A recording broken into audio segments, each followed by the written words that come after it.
I opened the box slowly, hands trembling, not from age, but from something deeper. Hope, maybe. Inside, a crumpled bouquet of plastic flowers stared back at me. Bright. Hollow. Cheap. "They'll last forever, Dad," Daniel said with a smirk, nudging Emily like it was a joke. My heart didn't break then, it shattered quietly, like glass under a thick rug. I had raised him to be thoughtful, to understand what real love looked like. Marjorie's birthday bouquets were always fresh, fragrant, full of meaning. This was mockery in cellophane. So I smiled. And that night, I made a different kind of bouquet, out of plastic credit cards. I didn't always feel this empty. There was a time, long before plastic flowers and silent dinners, when my world was loud with love, full of purpose. I was never a rich man. Never wanted to be. I was a carpenter, just like my father before me. My hands were my resume, my reputation, my pride. But the real wealth I held was in my family, Marjorie and Daniel. Marjorie. God, how she lit up a room. I met her in the summer of '68. She sold lemonade outside the church, and I bought 7 cups in a row just to keep hearing her laugh. When she died in her sleep 20 years ago, something quieted inside me. But I stayed strong, for Daniel. He was only 15 then. A bright kid. Sensitive, kind-hearted. He used to wait for me on the porch every day after work. "Did you bring sawdust again, Dad?" he'd ask, brushing off my shoulders like I was made of oak. I remember teaching him how to use a hammer. He was so small he held it with both hands. "Like this?" he'd ask. Always asking. Always eager to learn. We had our rituals, me and him. Sunday pancakes. Fishing every other Saturday, even when he got too old to admit he liked it. And on Marjorie's birthday, he'd help me pick out fresh lilies, her favorite. We'd stand at her grave and tell her jokes like she was still sitting at the table. He always remembered the lilies. When he turned 18, I gave him my old toolbox. The real one, not the shiny one guests saw. He cried. Said, "I don't deserve this." I told him, "Son, this is yours. Because everything I've ever built, I built with you in mind." He was good in college. Called every week. Told me about his classes, his part-time job at the campus bookstore. He even came home once just to help me clean out the gutters. Said, "You're not climbing up there alone, old man." That was the last time he said that with a smile. Then came Emily. At first, I liked her. Polite. Smart. Knew her wines and politics, laughed at my old jokes, even helped Marjorie's roses bloom again that spring. But she had this way of making you feel like you owed her something just for being in the room. Still, I told myself, he loves her. That's all that matters. I didn't know how much it would matter, how much she would come to shape not just their house, but mine. They married in our backyard, under the elm tree I planted the day Daniel was born. It was a good day. A warm day. I gave a toast that made Daniel cry. Said, "May your home be filled with the same laughter your mother and I shared." He hugged me tight. Emily didn't. In those early years, they came often. Sunday dinners, just like old times. Daniel still asked about my joints, my tools, my garden. But he'd always glance at his phone now, checking messages. Emily would change the music, adjust the thermostat, scoff at my ancient coffee maker. Still, I told myself it was the world moving on. Not a sign. Birthdays were quieter, but he still brought me something thoughtful.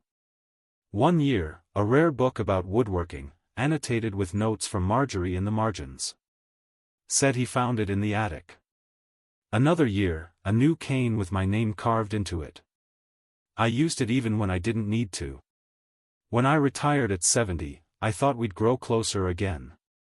I imagined us working on a birdhouse together, or him asking me to help fix up their garage.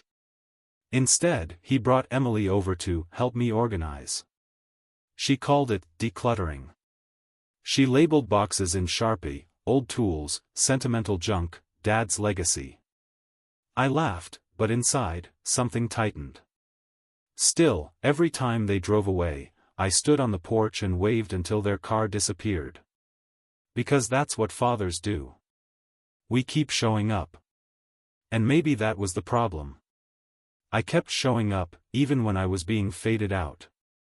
Even when they stopped bringing desserts to dinner. Even when Daniel stopped asking about my knees. Even when Emily moved Marjorie's photo from the mantel to a drawer because it clashed with the new aesthetic.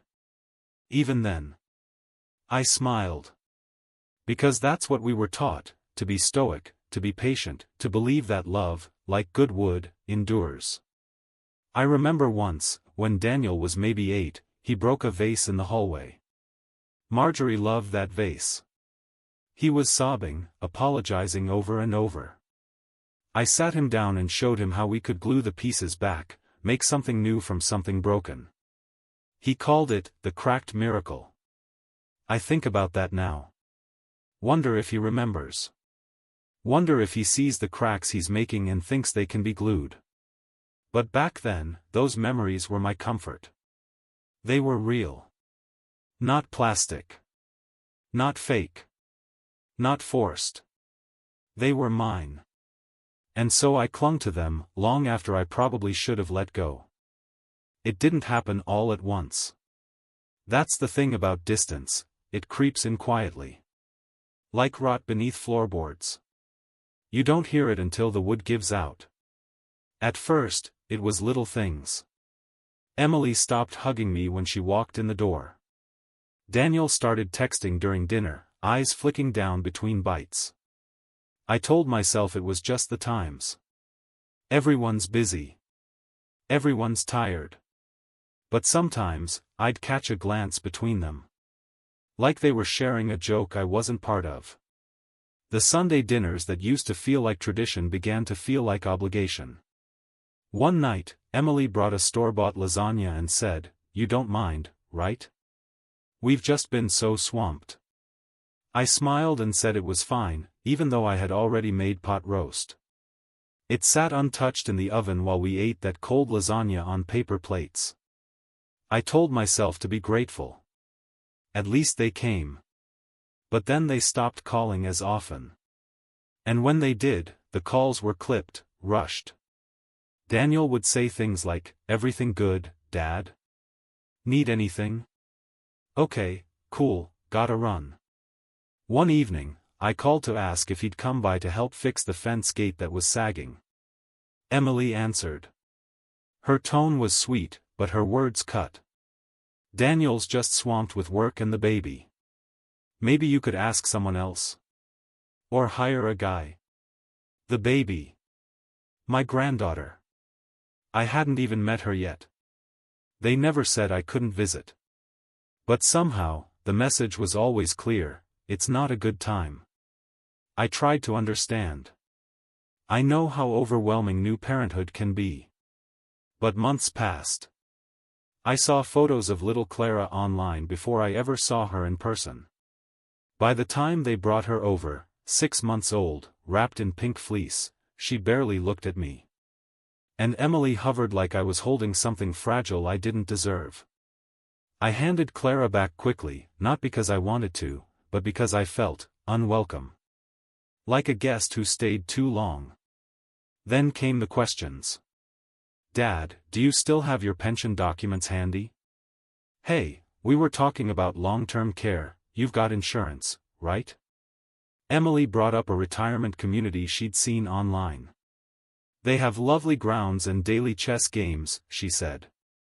I told her I had a chessboard right here in the den. One night, Daniel asked me over for dinner at their place. Just me. I thought it might be a step toward closeness. But halfway through the meal, he mentioned refinancing. "I mean, the house has great equity, Dad. You're just sitting on it." I stared at my plate. "You're not planning to move, are you?" he added, too quickly. "No," I said. "I plan to die in that house." He laughed awkwardly. Emily cleared her throat. "It's just that, it's a big place for one person. And if something were to happen, we'd need to know where the documents are." I nodded. Said I'd think about it. But that night, I locked the drawer where I kept the deed. The visits grew shorter after that. They often had somewhere to be. Clara started walking, and I didn't get to see it. They sent a video. She toddled across the hardwood floors toward Daniel's arms. I watched it 6 times. Cried on the 7th. One Sunday, I had baked a peach cobbler, Marjorie's recipe. Daniel texted, "Won't make it today. Rain check." That was it. No explanation. Just a digital wave. I sat there with 2 plates, 2 forks, and silence so loud it made my ears ring. Then came Christmas. They gave me a new sweater, still in its department store bag. No card. No wrapping. Just Emily saying, "It's warm. Figured you'd appreciate that." I smiled and said thank you. Reached under the tree and handed them an envelope. Inside was a handwritten letter and a small check, not much, just enough to cover something small for the baby. Daniel looked at it like it was lint. Emily said, "You really don't have to keep doing this, Ray. You need to save for yourself." I didn't know how to tell her it wasn't about the money. It was about remembering. It was about showing up. Later that night, when they left, I sat by the fire with Marjorie's photo in my lap. "You see it too, don't you?" I whispered to her. The frame didn't answer, but I felt her silence. Heavy. Knowing. Even my body began to mirror the emotional wear. I shuffled more than I walked. My knees cracked louder than the old floorboards. But I still showed up. I still kept the lights on in case they came by. One morning, I found a grocery delivery on my porch. No note. No knock. Just a box of food I didn't ask for. I called Daniel. "Oh yeah, Emily signed you up for one of those senior services. You don't have to shop anymore." "But I like shopping," I said. "Yeah, well, it's just easier this way." That word again. Easier. I started to feel like a piece of furniture in their lives, still useful, but no longer cherished. I kept a brave face. Told myself it was normal. Generations drift. Priorities shift. But deep down, I knew. The rot had started. And it was spreading. It was Clara's 2nd birthday. They were hosting a little party at their place, just family and a few of their friends. I hadn't been invited to the first birthday. They said it was too chaotic for Grandpa, and I believed them. I didn't want to be in the way. But this year, Daniel called a few days before. "You coming Saturday? It'll be good for Clara to see you." I said yes. Of course, I said yes. I spent the whole evening before preparing. Picked out a nice cardigan Marjorie used to say brought out my eyes. Dug through the closet to find the carved wooden toy horse I'd made months earlier, sanding it until it was smooth as silk. Wrapped it in blue paper, tied it with twine. A simple, old-fashioned gift, but made with care. The way I'd been raised to give. When I arrived, I knew something was different. Their house had changed. The living room once filled with books and framed photos was now a minimalist showroom. Clara ran barefoot on the tile. Emily smiled when she saw me, but it didn't reach her eyes. "You found it okay?" she said. I nodded. Daniel came around the corner, holding a beer. "Dad! You made it." "I did," I said. "Wouldn't miss it." I handed over the gift. Emily took it, gave it a glance, and placed it on a side table. Didn't even read the tag. The room was buzzing, young couples, loud laughter, pop music pulsing through Bluetooth speakers. Nobody really spoke to me. A few polite nods. I stood near the kitchen, watching Clara from a distance. She was laughing, covered in frosting, spinning around in circles. She didn't recognize me. A woman in a floral dress walked up and said, "Oh, are you Daniel's uncle?" I smiled, stiffly. His father. Her eyes widened. "Oh. I'm sorry, he never mentioned." She trailed off. I looked down at the tiled floor. A little later, Emily stood to give a toast. She thanked their friends, their neighbors, even her Pilates instructor. Then she said, "And of course, we couldn't have done this without our amazing home. So grateful to be raising Clara in a place filled with love and potential." Laughter. Daniel raised his glass. "Our plan is to expand next year. Maybe knock down that wall, redo the backyard, make it more modern." Everyone clapped. I stared. Redo the backyard? That backyard had Marjorie's rose bush. The one Daniel planted with her ashes in the soil. After the toast, I slipped outside. I walked slowly around the side of the house to the backyard, past the new stone pavers. The rose bush was gone. In its place, a gravel fire pit with folding chairs and string lights. I stood there, stunned. Knees weak. Heart hollow. Daniel walked up behind me, sipping his beer. "Hey, you okay?" I didn't turn around. "What happened to the roses?" I asked. He paused.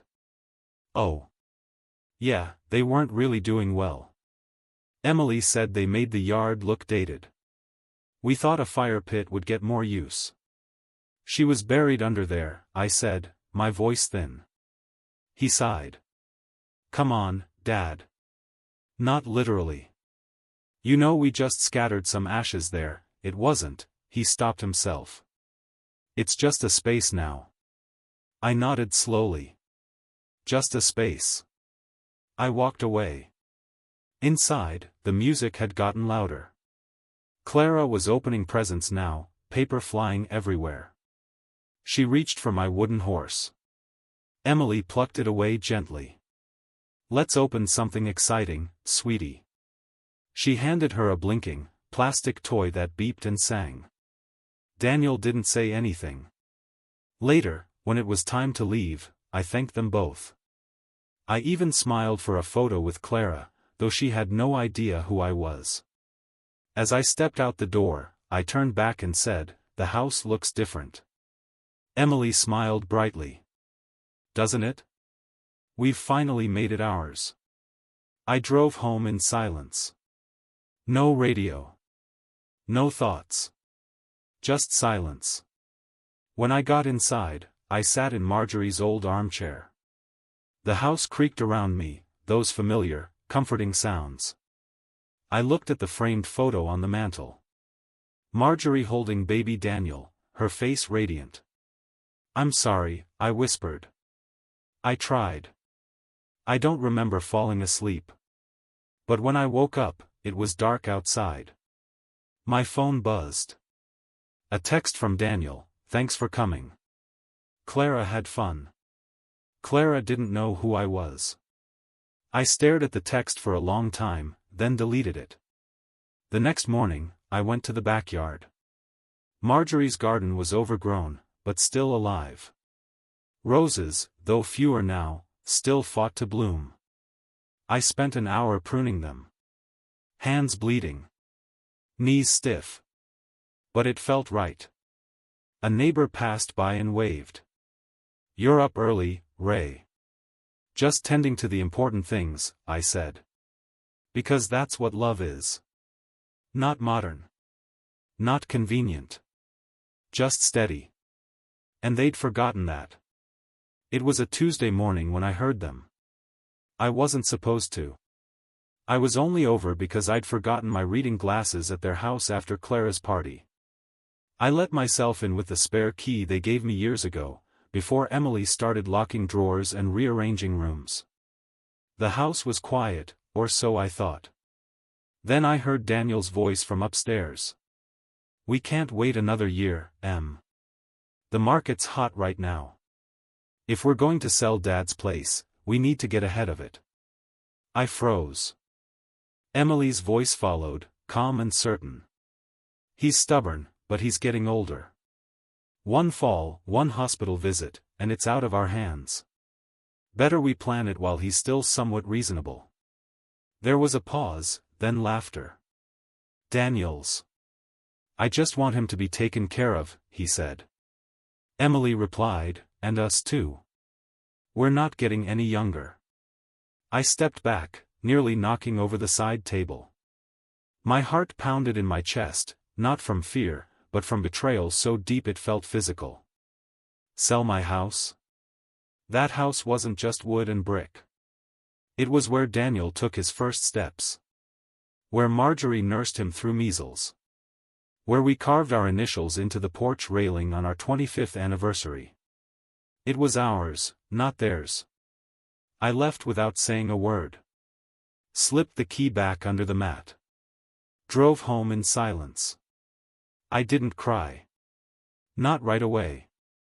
I sat on the edge of my bed and stared at the floor until the sun dipped low and the house turned gold with evening. I made tea, but forgot to drink it. Just held it in my hands while my mind reeled. They were planning behind my back. Strategizing. Like I was some obstacle to move around. I got up and walked to my old desk in the den. Opened the bottom drawer.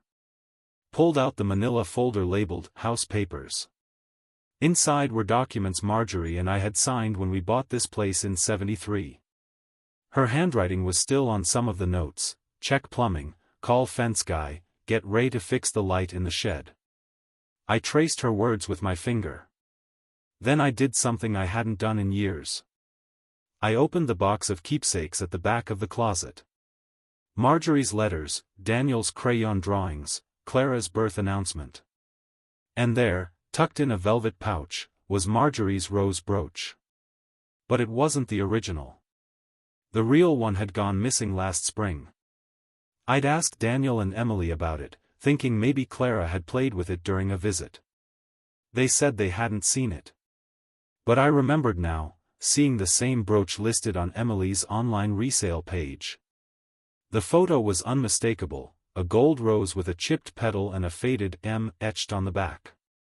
She sold it. Without asking. Without a word. I'd bought a replica since then. It wasn't the same, but it filled the space on Marjorie's photo frame. I sat on the floor and held it in my hand. Not angry. Not yet. Just empty. A few days later, I went to the bank. Asked to review the deed and make sure everything was still in my name. The teller, a young man named Carlos who always addressed me as Mr. Whitaker, helped without hesitation. "Everything looks secure," he said. "Would you like to add any security notes or restrictions?" I thought about it. Then nodded. "Yes.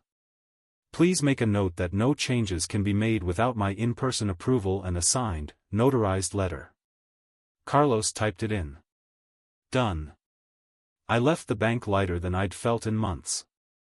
Not because I was in control, but because I was finally aware of how much I had lost pretending things were fine. At home, I started watching differently. Listening more carefully. I noticed how Emily asked leading questions whenever she visited. "Have you thought more about that senior community?" Or, "Did you ever check those mailers about estate planning?" Daniel began suggesting I get a joint account with him, for convenience. I told him I liked things just the way they were. Their tone changed after that. More polite. More distant. Like someone playing nice before the endgame. One night, I dreamed of Marjorie. She was in the garden, pruning roses. I called out to her, but she didn't turn around. Just kept trimming. When I reached her, she looked up and said, "Some things need to be cut back before they take over the whole garden." I woke up with her voice still in my ear. That morning, I started keeping a notebook. Every strange comment. Every awkward visit. Every bank change. Every missing object. I wrote it all down, day by day. Not to get revenge. But to be ready. Have you ever felt betrayed by your own family? Let us know in the comments. I didn't plan to confront him that day. I was sweeping the porch when Daniel pulled up unannounced. He had Clara in the back seat and looked flustered, like he'd just come from a stressful meeting. I leaned the broom against the rail and waited as he approached. "Hey, Dad," he said, forcing a smile. "Emily's got Clara at dance class in a bit. Thought I'd stop by." "You're alone?" I asked. "Yeah," he said, glancing around. "Figured we could talk." He followed me inside. I offered him coffee, but he waved it off. He stayed standing, pacing near the bookshelf. I decided to keep it simple. "So," I said, "how long have you two been planning to sell the house?" He stopped mid-step. "What?" I sat down slowly in Marjorie's chair. "I heard you. That Tuesday morning. When I came by for my glasses." He shifted his weight, exhaled through his nose. "That wasn't." "Dad, you misunderstood. Don't lie to me." He scratched the back of his neck. "Okay. Maybe we talked about it. But we weren't planning anything. We were just weighing options. Options that didn't include me." His voice hardened. "We're just trying to think ahead, Dad. You're not exactly, well, you're not getting younger. And neither are you," I snapped. "But I don't plan on moving you out of your home and selling it while you're still living in it." He scoffed. "That's not what we're doing." "No?" I leaned forward. "What do you call discussing buyers and market timing behind my back?" He didn't answer. I could see it on his face, the quiet calculation. He didn't expect me to push back. He expected me to nod along, be grateful they were thinking ahead. "I built this house with my hands," I said, calmer now. "Laid the floorboards, painted every wall. Your mother died in that room upstairs. This isn't just a house, Daniel. It's the last piece of her." His eyes flickered. "It's just a house, Dad. You're alone in it. It doesn't make sense anymore." I stood slowly. My legs ached, but my voice was steady. "You don't get to decide what makes sense to me." He opened his mouth, but nothing came out. I pointed to the door. "You should go." He hesitated, then turned and walked out without another word. That night, I sat with the lights off, listening to the creaks in the floor and the wind outside. I wasn't angry. I was tired. Tired of trying to be the father he used to know when he clearly wasn't the son I used to raise. A few days later, my neighbor Joyce came by with a peach pie. She was always kind like that, ever since her husband passed. She noticed me limping a little more than usual and said, "You okay, Ray? You look distant." "I'm fine," I lied. She sat down at the kitchen table and waited. Didn't say anything, just let the silence grow. Finally, I said, "Daniel wants to sell the house." Behind my back. She blinked. "Sell it?" "He and Emily. Been planning it for a while. Think I'm too old to notice." Joyce shook her head. "I'm sorry. Funny thing is," I said, "I always thought I'd leave this place to him." She placed her hand gently on mine. "Maybe it's time to rethink that." I looked at her, really looked at her. And I realized she wasn't just being polite. She understood. That evening, I opened the notebook I'd been keeping. I flipped through the pages, little moments, cold remarks, subtle shifts. All of it. I reread every line. My hand hovered over the next empty page. Then I wrote, "Time to make a change." The next morning, I called a friend I hadn't spoken to in years. Roger, an old buddy from the Carpenters Union, now working part-time with a local law firm that helped seniors with estate planning. He picked up on the second ring. "Ray?" "As I live and breathe." We talked for an hour. The day after, I made an appointment. When I walked into that office, I carried Marjorie's picture in my wallet and a copy of the deed in my hands. Roger didn't push. He let me talk. Then he nodded and said, "You're not the first. But you're doing the right thing." I left feeling something I hadn't felt in months: certainty. I wasn't helpless. I wasn't going to be quietly erased. The lawyer's office was smaller than I expected. Just 2 rooms tucked between a bakery and a dentist, with the scent of lemon cleaner lingering in the air. Roger met me there, tie loose, smile steady. "You sure you want to go through with this?" he asked after we sat down. I nodded. I've never been more sure of anything. He opened a thick folder and spread out the forms across the desk. Legal language I didn't fully understand, but I knew the shape of what it meant. We went over each clause line by line. I left everything to Clara. Not Daniel. Not Emily. Just Clara. But even that came with a condition: the funds would be placed in a trust, managed by an outside executor until she turned 30. That way, no one could get their hands on it early. And if anyone contested the will, every penny would go to Marjorie's church and the local food bank she volunteered at every Thanksgiving. Roger looked up at me. "You really think they'll try to fight it?" I didn't answer right away. I think, when people forget what love costs, they start counting what they think they're owed. He nodded slowly. "And Daniel?" "He'll be fine," I said. "He always lands on his feet." Roger leaned back in his chair, tapping his pen thoughtfully. "You know, you're not the first father I've met who's been pushed to this point. But I'll say this, you're the only one who's walked in here with a photo of his wife and a copy of his son's baby drawing." I smiled faintly. Marjorie always said to lead with love. But love doesn't mean surrender. Signing the papers was harder than I thought. Not physically, but emotionally. My hand trembled, not because I was unsure, but because this act, this final stroke of the pen, felt like the last nail in something I never wanted to bury. Afterward, Roger walked me out. He clapped a hand on my shoulder and said, "You did the right thing. Hard doesn't mean wrong." I nodded, tucking the folder under my arm. The wind was cool and steady. It felt like something shifting. Back home, I set the will in my desk drawer, beneath the notebook, beneath the photo of Marjorie and baby Daniel. I sat there a long time, staring at it. Then I pulled out a small envelope. It was the same kind of envelope I used to put Clara's birthday money in.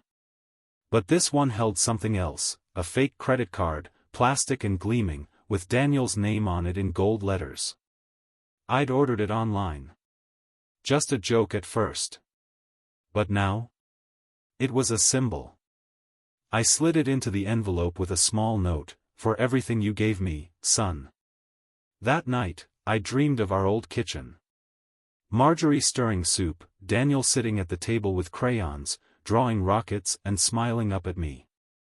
I walked in and they both looked at me, not with disappointment or anger, but with quiet understanding. And for the first time in a long while, I felt like I had done something Marjorie would have approved of. I didn't hate Daniel.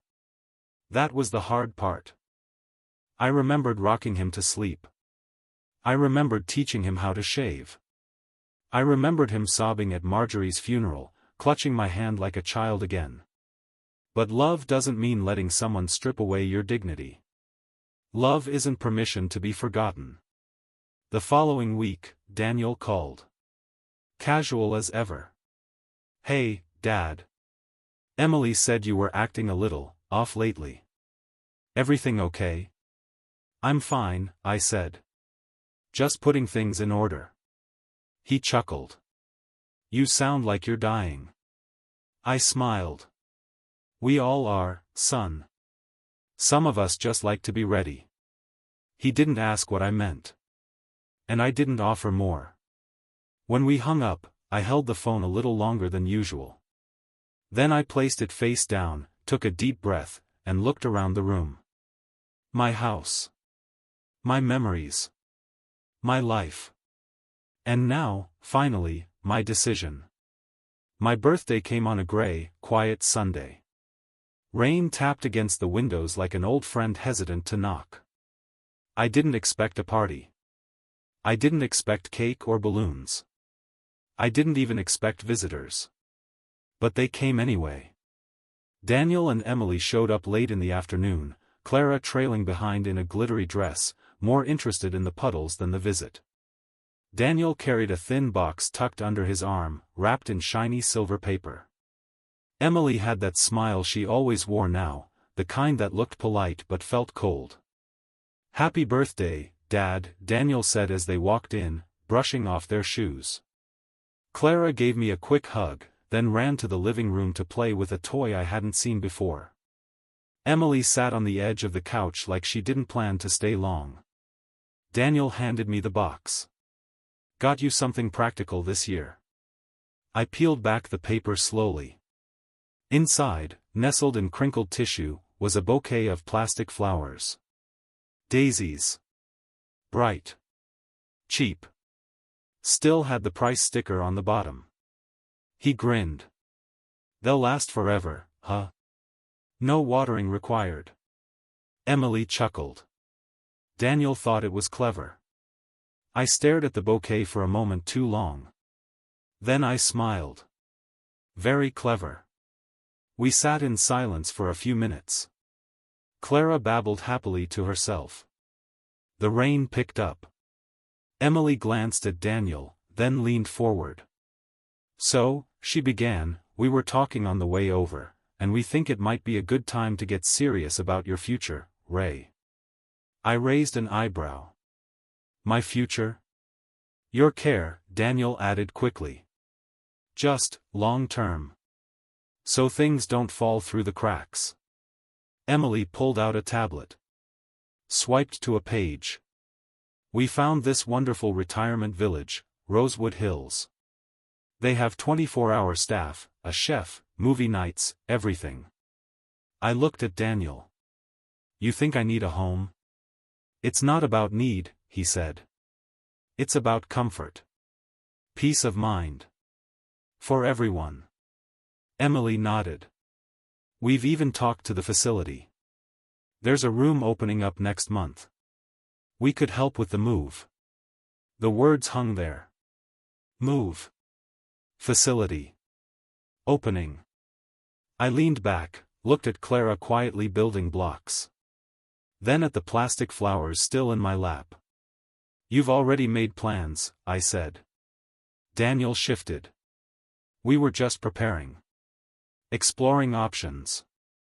Emily smiled again. "And the house, well, if we list it now, the market's in a sweet spot." There it was.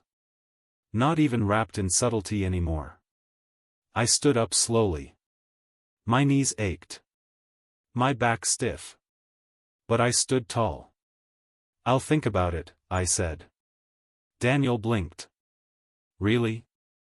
"Sure," I said. "In fact, I've already been thinking." I walked to the hallway. Pulled a small box from the side table drawer. It was wrapped in plain brown paper, tied with string. I handed it to Daniel. He looked puzzled. "What's this?" "A gift," I said. "From me to you. For all you've done." He opened it slowly. Inside was a single plastic credit card, fake but finely printed, with Daniel's name embossed in bold. Beneath it was a handwritten note. "For everything you gave me. Plastic for plastic." He stared at it, confused at first. Then his jaw clenched. "Is this some kind of joke?" I smiled. "No. Just a reflection." Emily scoffed. "Ray, this is petty." No, I said, my voice firmer now. What's petty is selling a woman's ashes to make space for a fire pit. What's petty is planning to move a man out of his home while he's still alive. What's petty is replacing a lifetime of memories with dollar store daisies. Daniel stood now too. We were trying to help. No, I said. You were trying to help yourselves. Silence. Even Clara had stopped playing. You won't need to worry about my future anymore, I said, walking toward the front door. I've made arrangements. The house is no longer your concern.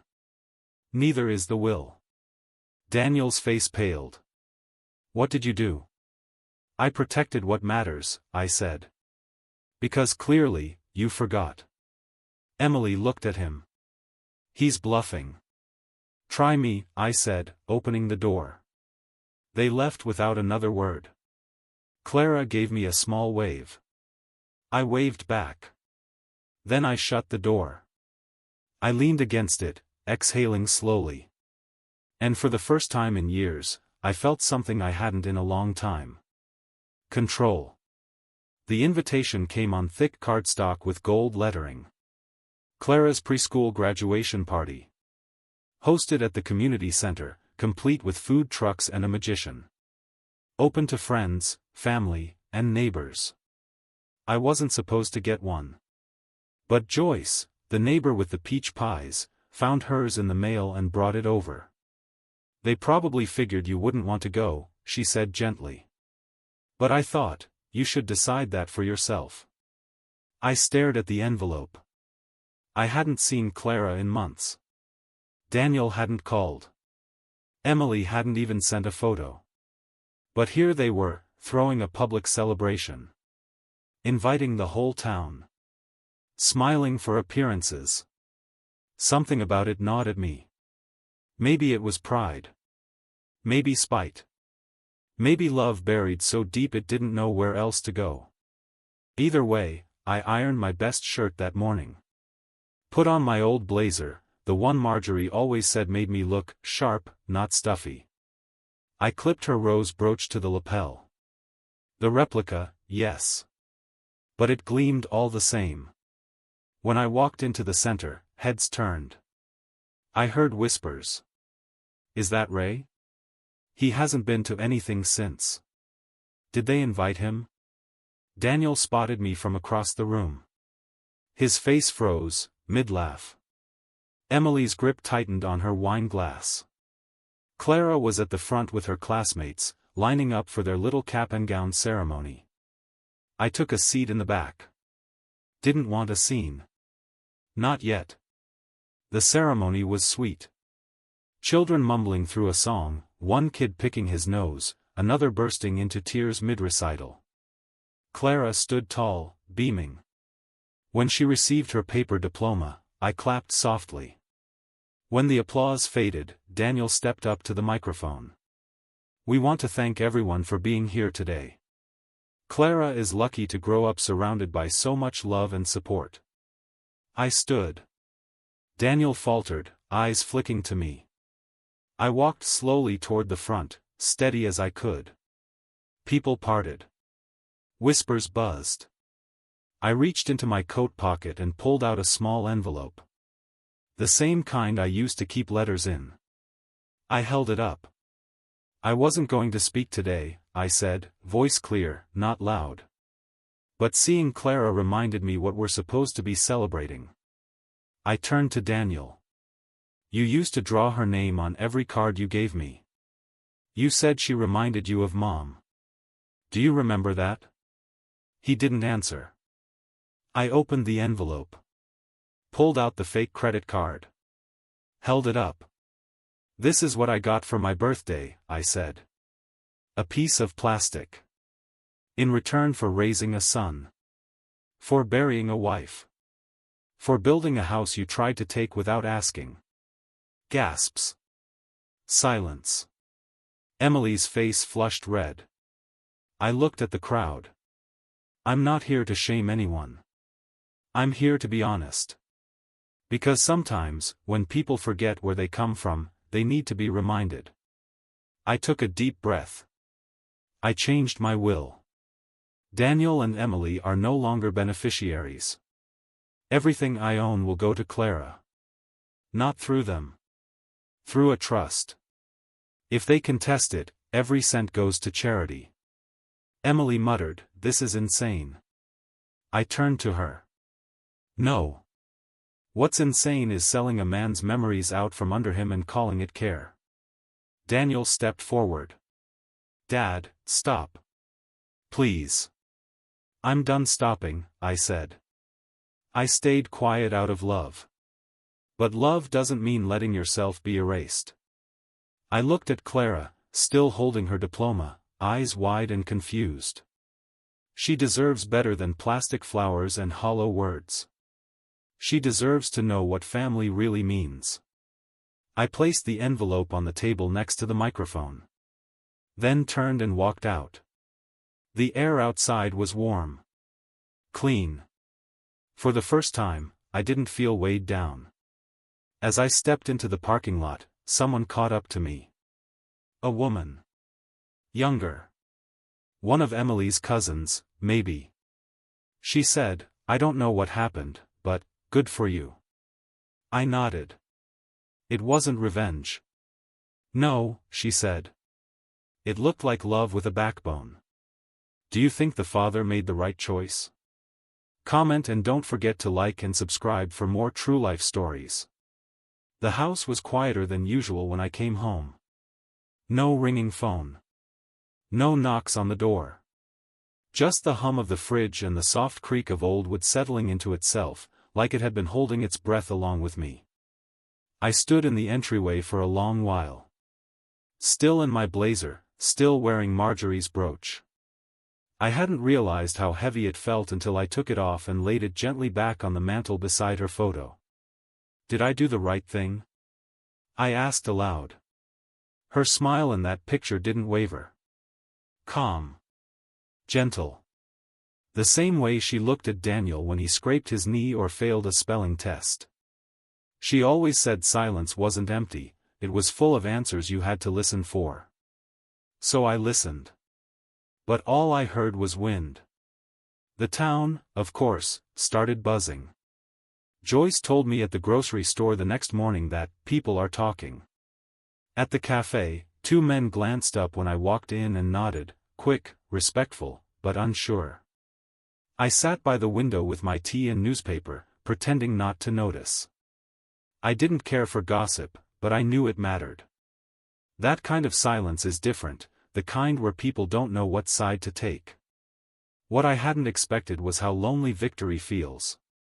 I didn't hear from Daniel. Not a call, not a message, not even a knock on the door. A week passed. Then two. I stopped checking the mailbox with any hope. Clara didn't send a thank you drawing or a scribbled note like she used to. Maybe they didn't let her. Maybe she was too young to understand. I told myself I was fine. I cooked my own meals, walked to town twice a week, even cleaned out the attic just to keep busy. I found Marjorie's old sun hat tucked in a box labeled "Donate." I placed it gently in my closet instead. But the evenings hurt. That's when the quiet got loud again. That's when I'd catch myself setting two plates on the table, then sliding one back into the cupboard. That's when I'd turn on the TV just for the company of voices, even if they were selling me garden tools or insurance. I walked more. Not because my legs needed it, but because my mind did. Down the trail behind the park, past the church where Daniel was baptized, through the grove where Marjorie used to sit and sketch. One afternoon, I found an old bench with peeling paint. I sat there, watching squirrels dart through the leaves and clouds shift across the sky. A soft breeze rustled the trees, and for a moment, I felt her hand in mine again. I whispered, "I wish you could see her now. Clara." Something moved beside me. A figure. It was Tom, a veteran I'd met once at a fundraiser Marjorie used to help with. He was in his 80s, cane in hand, baseball cap faded by time. He sat slowly beside me, nodding a greeting. You came to Clara's party, he said after a moment. I nodded. You too? He chuckled. Small towns. Word travels. We sat in silence for a bit. Then he said, "Takes guts to say what you said." I don't know if it was guts or just, enough was enough. Tom nodded slowly. My boy tried something similar last year. Wanted to move me into a home, said he'd take care of everything. What he meant was take everything. I looked at him, surprised. He shrugged. Different faces. Same story. I asked him what he did. He smiled. Started a garden club. I raised an eyebrow. Filled the house with strangers, he said. Turned out, they were more family than my own. We sat there a while longer, talking about roses and rude sons and recipes we missed. When I got home, something felt different. Not lighter. But possible. The next morning, I pulled out a notepad and wrote 3 names down: Clara, Joyce, and Tom. Not blood. But people who saw me, listened to me, remembered me. Maybe that was enough. Maybe that was what Marjorie meant when she said, family is the people who show up when no one else does. The list sat on my kitchen table for 3 days. Clara. Joyce. Tom. 3 names that meant more to me than a dozen apologies or hollow gifts ever could. I stared at it between sips of coffee, letting the idea brew as slowly as the pot on my stove. I didn't want revenge. What I wanted was purpose. One afternoon, as I dusted the shelves in the den, I paused at Marjorie's old notebook. The one she used to fill with her dream ideas, as she called them. Recipes, community projects, notes for the food drives she organized. On the last page, written in faded ink, was a scribble I had never noticed before. Marjorie's house, a place where stories live on. I sat down. I ran my hand across the words and felt something warm settle in my chest. The next day, I called Roger again. I want to start something, I told him. What kind of something? A place, I said. For people who feel forgotten. For those who gave everything and got silence in return. He didn't ask why. Instead, he said, I know someone who can help with that. Within the week, I had a meeting with the director of a local nonprofit that supported veterans and elderly neighbors living alone. Her name was Teresa, mid-40s, energetic, eyes sharp with empathy. I told her about Marjorie's house, about my vision. She listened the way Marjorie used to, quietly, fully. When I finished, she said, we need places like that. More than ever. So we got to work. It started small. I cleared out the guest bedroom that had turned into a dusty storage space. Packed old linens, sorted boxes of forgotten photo frames and tools I hadn't used in years. Every item I touched came with a memory. But instead of mourning, I started to feel anticipation. Joyce brought over boxes of books, mostly fiction and gardening manuals. For the reading nook, she said. I hadn't mentioned a reading nook, but now it seemed obvious that there should be one. Tom offered to build shelves. He still had his tools, even if his hands trembled now. We worked side by side, just like the old days in the Union. Quiet, steady work. The kind that makes a house feel like it's becoming something new. We made flyers: Marjorie's house, a place for stories, coffee, and company. We listed it as a weekly drop-in center for local seniors, veterans, and anyone who needed a little warmth. The living room became the welcome area. We kept Marjorie's photo on the mantel, her brooch pinned to a velvet backing beside it. A small plaque beneath read, "In honor of those who gave everything and were never thanked enough." Teresa arranged for a part-time nurse to visit twice a week. A retired English teacher volunteered to lead storytelling sessions. A teenager from the neighborhood set up an old record player and brought in his grandfather's jazz vinyls. And me? I greeted every person who came through that door. Sometimes they brought soup. Sometimes just silence. Sometimes they didn't say anything at all, just sat in the rocking chair and watched the light move across the floor. I started to feel something I hadn't in years, needed. Not as a wallet. Not as a burden. As a person. One Thursday, as the afternoon sun filtered through the lace curtains, I sat in the kitchen with Clara. She'd come with Joyce, who had started picking her up from school sometimes when Daniel and Emily got too busy. Clara stirred sugar into her cocoa. "Grandpa?" she asked. Is this house magic?" I chuckled. "Why do you ask?" "Because people smile different here. Even when they're sad." I reached out and gently brushed a crumb from her cheek. "Maybe it's not the house," I said. "Maybe it's the people inside it." She smiled and went back to her cocoa. That evening, I added another name to the list. Marjorie. Because even in her absence, she was still guiding the whole thing. It started with just Thursdays. Then people started showing up on Mondays, too.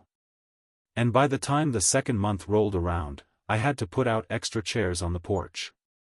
Marjorie's house had come alive. The reading nook Joyce built was always full. Tom ran chess games from the sunroom, and Teresa brought in a retired pianist who filled the house with soft music on Saturday mornings. The kitchen smelled like something warm every day: coffee, cookies, someone's famous stew recipe passed down through 3 generations. People didn't just come, they stayed. They stayed to laugh. To cry. To remember. To forget. And slowly, the house began to fill with voices that didn't ask what they could take, but what they could offer. I found myself telling stories again. Old stories. About my time in the service. About building the house with Marjorie. About Daniel's first word, truck, of all things. About the way Marjorie used to hum while slicing apples. People listened. Not because they had to. Because they wanted to. That was the difference. I no longer walked from room to room waiting for the phone to ring. I didn't check the mailbox hoping for a card that would never come. My world no longer revolved around who wasn't there. It revolved around who was. The people in this house weren't my blood. But they were my family. One evening, I found a handwritten note tucked into the guest book by the front door. It read, "Thank you for making a place where we're seen." No signature. Just that. I framed it. Hung it above the piano. And every time I passed it, I felt Marjorie beside me. Not in memory, present. Real. Like she was watching it all unfold the way she once dreamed on that notebook page so many years ago. Emily never called. Not once. Daniel didn't write. But I heard they knew. The town was small. Whispers found their way back to me. That Daniel was shocked I'd gone through with the will. That Emily told people I was being manipulated. That they thought I'd come around eventually. I didn't. Instead, I planted new roses out front. The kind Marjorie used to love. Yellow and soft and stubborn in their blooming. Clara came by more often now, Joyce's idea, but it stuck. Sometimes she'd help me water the flowers. Other times, she'd sit cross-legged on the porch and listen to the veterans tell stories of wars she'd never learn about in school. She asked questions. Real questions. What's a foxhole? What's a ration? What does honor mean? One afternoon, after I explained what it meant to stand for something even when it hurt, she said softly, "Like you did. With Daddy." I looked at her. Her eyes were too big for her small face. Too knowing. "You understand that?" I asked gently. She nodded. "Joyce told me. She said you were brave." I smiled, blinking back the sting behind my eyes. I just did what felt right. She leaned her head on my arm and whispered, "You're my favorite person, Grandpa." And that was it. That was everything. Later that night, I sat by the window with a mug of tea. Rain tapped the glass, steady and soft. Inside, the house glowed warm with lamplight and fading laughter from earlier guests. I thought about Daniel again. Not with bitterness. Just as a fact. He was somewhere else now, by choice. And I had finally stopped chasing someone who didn't want to be caught. Instead, I turned my chair toward the piano and watched as Lily, a teenage volunteer who loved jazz, gently dusted the keys. "Play something?" I asked. She nodded. Played the soft intro to Autumn Leaves. And in that moment, surrounded by strangers who had become family, I realized something simple but profound. This house wasn't just full again. It was alive. It was late on a Wednesday when I heard the knock. Not a visitor day. Not anyone from the house list. Just a quiet, uncertain knock that barely stirred the wind chimes hanging from the porch rail. I opened the door and there he was. Daniel. Hands in his pockets, eyes sunken, hair messier than I'd ever seen it. He looked older, not in years, but in weight. The kind you carry when your world doesn't turn out the way you thought it would. "Hey, Dad," he said, almost a whisper. I didn't answer. He looked past me, into the hallway where laughter used to echo and, now, often did again, but from different voices. "I wasn't sure you'd be here," he said, trying a weak smile. "I live here," I replied flatly. He nodded, taking that in like it was news. Can I come in?" I held the door for a moment longer than needed, then stepped aside. He walked in slowly, as if stepping into a museum of his own past. His eyes darted from the framed note by the piano to the new bookshelf Joyce built, to the stack of children's drawings in the reading nook. He paused at Marjorie's photo on the mantel, the brooch still pinned in place. "She'd like what you've done with it," he said. I didn't respond. I watched him walk to the center of the room and sit in the same chair Marjorie once claimed as her reading throne. "I heard about the trust." "The will," he said quietly. "I expected you would," I replied. He looked up at me, finally meeting my eyes. "Emily's gone." That made me pause. He gave a short, bitter laugh. "Took off a month ago. Said she was tired of living with ghosts. Told me I had no ambition left. That I wasn't who she married. I didn't say, you weren't." He rubbed his hands together, staring at the floor. "I didn't come to fight, Dad. I'm not here to ask for money. Or the house. What are you here for?" He was quiet for a long time. Then, "I guess I just wanted you to know. I understand now. What it cost. What I took for granted." He stood up slowly and walked to the mantel, staring at Marjorie's photo like he needed her permission to speak. "I remember the night she died," he said. "You sat beside her for 3 days straight. Didn't even sleep." "I didn't want her to be alone," I said. He nodded. "I left after an hour. I said I had work the next day. I barely said goodbye. I let the silence grow. I thought I'd have more time," he whispered. "We all do," I replied. He turned back to me. "I was selfish. I thought growing up meant moving on. I didn't know how to hold both things at once, my life and the one that made me. I saw it then. Not a son begging. Not a man groveling. Just someone finally seeing the cost of his own forgetting. I'm not asking to be part of this," he said, gesturing to the house. "I know that ship's sailed. I just wanted to say sorry." I nodded. "Just once." He made for the door, then stopped. "Clara talks about you a lot, you know." I looked up.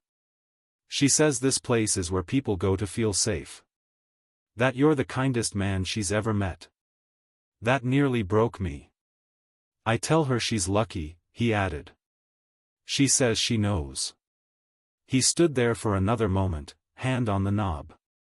I'll leave you be. As he opened the door, I said, Daniel. He stopped. You're always welcome here. As long as you come with nothing in your hands and truth in your heart. He didn't turn around. But I saw him nod. Just once. Then he left. And for the first time, I didn't feel like I'd lost a son. I felt like I'd gained a truth. Has someone ever tried to apologize too late? Share your story in the comments. The ribbon was soft blue satin, Marjorie's favorite color. I held one end while Clara clutched the other, her small hand trembling with excitement. Around us, a crowd had gathered. Neighbors. Veterans. Volunteers. Children. Strangers who had become family. The plaque was already mounted above the door. Marjorie's house, where stories live on. The mayor gave a short speech, kind, polite, full of the usual platitudes. But what mattered wasn't his words. It was the quiet nod from Tom in the front row. The tears Joyce dabbed from her eyes. The grin on Clara's face. Ready, Grandpa? Clara asked. I nodded. Together, we cut the ribbon. Applause broke out, not loud or rowdy, but warm. Genuine. People filed in through the doorway, stepping onto the polished floors Marjorie once cleaned while humming hymns. The hallway now held portraits, old photos of families who'd once felt forgotten, now honored. The den had been turned into a library nook with rocking chairs and soft yellow pillows. In the kitchen, Lily played a slow tune on the piano, her fingers moving gently like she knew the house had ears. And in the center of it all was a large corkboard, titled Our Stories. Pinned to it were handwritten notes from dozens of people. This house gave me back my voice. The first place I felt heard in years. I found my father again in a memory shared over coffee. I stood back and watched. I didn't need to be at the center. I just needed to know it was working. That it was alive. Daniel didn't come that day. But he sent flowers. Real ones. Yellow lilies. No note, no signature. But I knew. That evening, as the last guests trickled out and Clara napped on the porch swing, I made myself a cup of tea and sat in Marjorie's chair. The house was quiet again, but not the empty kind of quiet. The full kind. The kind that hummed with life just beneath the surface. I looked around the room and whispered, "We did it, Marjorie." I imagined her sitting across from me, eyes soft, hands folded in her lap. You were right, I continued. You always said family wasn't just blood. It was whoever chose to show up. I looked over at Clara, curled up with a blanket, her fingers still clutching the scissors from the ribbon cutting. She showed up. I reached into the side table and pulled out the list again. The one I'd started weeks ago. Clara. Joyce. Tom. Lily. Teresa. Today, I added one last name. Daniel. Because forgiveness isn't always loud. Sometimes it's just leaving the door unlocked and the porch light on. Outside, the roses swayed gently in the wind. Marjorie's roses. Replanted, thriving. A symbol not just of love, but of resilience. Of roots that ran deeper than disappointment. I stood and opened the window. The breeze carried laughter from down the street. Distant music. A dog barking. Life. Not perfect. But full. And that was enough. As I looked out into the dusky sky, the last colors of sunset painting the clouds, I spoke softly to the wind. This house lived for us. And now it lives again. And with that, I turned off the light, stepped into the hall, and let the warmth of Marjorie's house wrap around me like a story still being written.